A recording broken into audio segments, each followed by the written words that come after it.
You live in an empire that once stretched for over 4,000 kilometers across mountains, valleys, and forests. People used to believe it would last forever, that nothing could touch it. But now, something feels wrong. The roads are quieter than they should be. Messengers arrive late, or not at all. Rumors spread faster than truth. You hear that the capital has already fallen, that strangers from across the ocean have taken cities that once seemed untouchable, and yet your world is still here, still breathing, still resisting. But this is not the story of a final battle. It is the story of something slower, more relentless, because your empire will not end in one decisive moment. It will end in a pursuit, a long, unforgiving chase through dense jungle where survival becomes the only law. And you are about to witness how it all disappears. You are told that it is over. Cusco has fallen. The Spanish now walk through the heart of what was once your empire. They raise their flags, claim authority, and speak as if everything you have known has already disappeared. To them, the Inca world has ended. But where you stand, it does not feel that way. Beyond the mountains, beyond the reach of their control, something is still alive. In 1537, Manco Inca, the ruler who once tried to reclaim Cusco, makes a decision that changes everything. After the siege fails, he does not surrender. He does not accept the new order. Instead, he leads his people away from the highlands and into the remote forests of Vilcabamba. You follow him into a place the Spanish struggle to understand. Dense jungle, narrow paths, rivers that cut through the land like barriers. This is not a retreat, it is a transformation. Here, far from Spanish control, a new center of power emerges. Not the empire as it once was, but something quieter, harder to see, and far more difficult to destroy. From Vilcabamba, resistance begins again. Years pass, and the Spanish realize their mistake. The empire they thought they had erased is still there, just out of reach. Messengers are intercepted. Roads become dangerous. Small groups of soldiers disappear in unfamiliar terrain. You hear stories of ambushes, of attacks that come without warning and vanish just as quickly. This is no longer a conventional war. It is something that does not end. If you expected this place to feel like exile, you would be wrong. Life in Vilcabamba is not the life of people who have given up. It is the life of people who are changing, carefully and deliberately, in order to survive.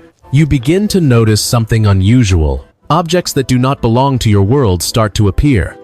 Small things at first. A pair of iron scissors. Nails shaped in ways you have never seen before. Glass beads that catch the light differently from anything made in the Andes. They come from the same people who are trying to erase your world. And yet, here they are, in your hands. You might expect these objects to replace your traditions, to slowly turn you into something else. But that is not what happens. Instead, they are absorbed, used in rituals, placed in meaningful spaces, given new roles that fit within your understanding of the world. They do not erase who you are. They become part of how you continue to be who you have always been. This is not imitation. It is adaptation. You are not becoming European. You are learning how to survive in a world where Europeans now exist. From the outside, the Spanish may see a broken remnant of an empire, but from where you stand, it feels different. This is a society that is still thinking, still choosing, still shaping itself. Not frozen in the past, but adjusting to a reality that has already changed. And that is what makes it dangerous. Because a people who can adapt are much harder to defeat.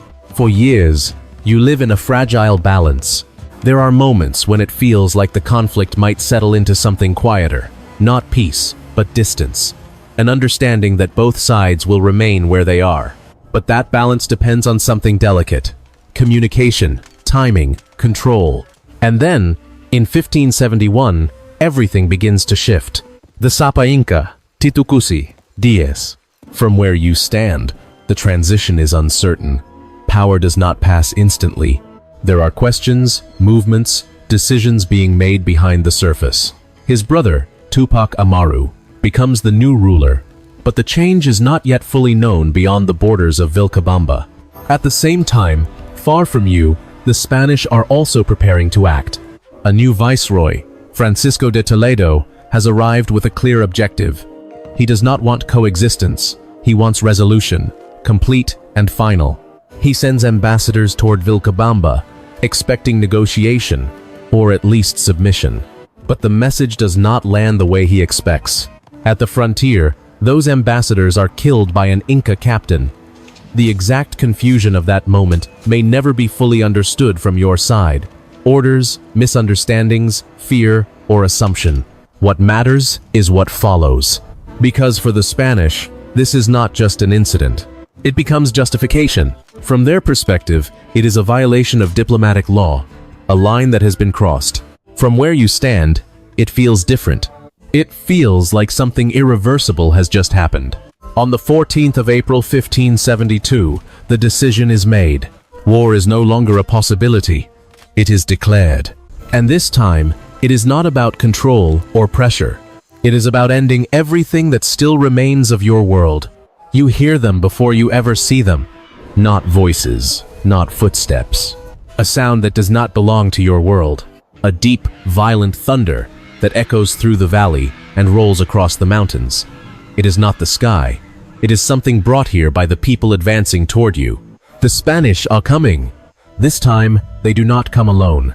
They move with thousands of indigenous allies, people who have chosen, for their own reasons, to stand with them or escape Inca rule. Together, they push into one of the most difficult landscapes in South America. Steep terrain, narrow passages, dense vegetation that seems to resist every step. You feel the pressure building. This is not like before, not scattered encounters, not distant threats. This is a direct advance into the heart of Vilcabamba. You move with the others, preparing, watching, waiting. Then the fighting begins. Your forces are not equipped the same way. You do not have what they carry, but you have numbers, knowledge of the land, and the will to hold what remains. For a moment, it feels possible. Then the artillery speaks again. The fortress of Huayna Pucará, one of the last strongholds, cannot withstand it. Stone and defense that once felt permanent begin to break under repeated impact. The sound alone changes everything. It is not just destruction. It is something that reshapes the battlefield itself. And in that moment, you understand. This cannot be held. Not like this. The decision is made, not in panic, but in clarity. If the city cannot be defended, it will not be taken intact. You watch as flames rise. Your own capital, the place that carried what remained of your empire, is set on fire by your own people. Structures collapse. Smoke fills the air. What could not be protected is erased. When the Spanish finally enter Vilcabamba on June 24, they do not find victory waiting for them. They find absence, burned remains, silence. An empty space where a city once stood. And you are already gone. Deeper into the jungle, where the war is no longer about holding ground. Only about surviving what comes next. At some point, you realize this is no longer a war. There are no lines to hold. No cities left to defend. No clear place where one side stands and the other advances.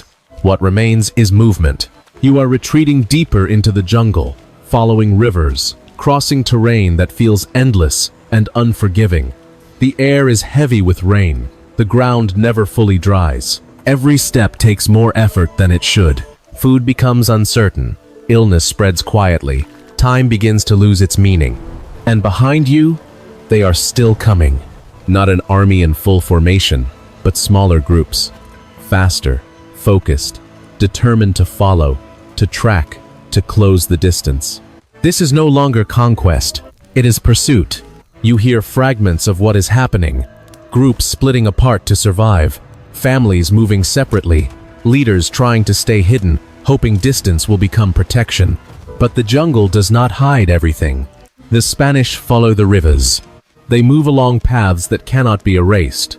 They capture people along the way. Information spreads, piece by piece, until the distance between hunter and hunted begins to shrink.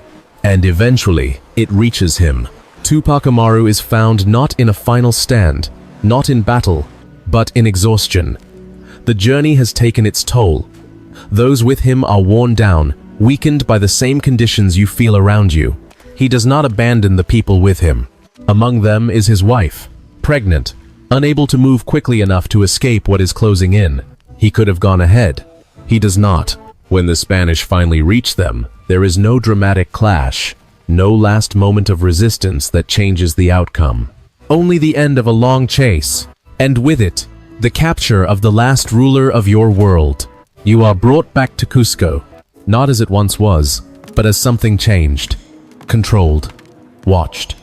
No longer the center of your world, but still carrying its memory. It is September 24, 1522. The square is filled beyond anything you have seen. Thousands of people gather, not speaking, not moving much, as if everyone understands that this moment will not come again. You stand among them, and you wait. Tupac Amaru is led forward. He is no longer hidden in the jungle, no longer moving, no longer escaping. Now he is visible to everyone, the last ruler of what remains of your empire, standing in a place that once belonged to his ancestors. The scaffold is already there, dark, still, final. You can feel something in the crowd, something heavy. Even among those who support the Spanish, there is hesitation. This is not an ordinary execution. It is something larger, something that marks an ending. He steps forward. For a moment, the noise begins to rise. Grief, fear, voices breaking through the silence. Then he raises his hand, and it stops. The crowd quiets, as if everyone is listening to him, even before he speaks. His final words are not long. He calls upon Pachacamac, asking the Creator to witness what is happening, to see the blood that is about to be shed. There is no struggle, no last attempt to escape, only stillness.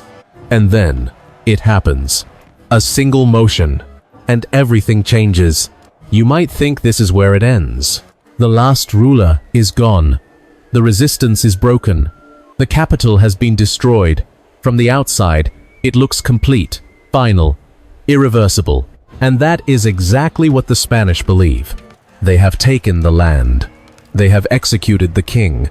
They have removed the symbol of everything that once held your world together.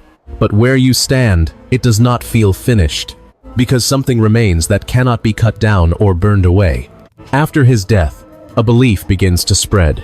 Not written in records, not declared in public, but carried quietly, from person to person. You begin to hear it, that Tupac Amaru is not truly gone, that his body may have been destroyed, but not his existence. That somewhere beneath the earth, he is still growing, still forming, slowly becoming whole again. This is the idea of Inquiry, a king who has not disappeared, only transformed, waiting for a moment that has not yet come. A moment when the world will turn, when everything that has been broken will be reversed, when the order you once knew will return. You do not know when, you do not know how, but you understand why it matters. Because even if the empire has fallen, the belief has not. And as long as that belief exists, the story is still alive. For me, this is one of the most powerful endings in history. Not because an empire fell, but because of how it fell, slowly, painfully, and still holding on to meaning until the very end. I would really like to hear what you think.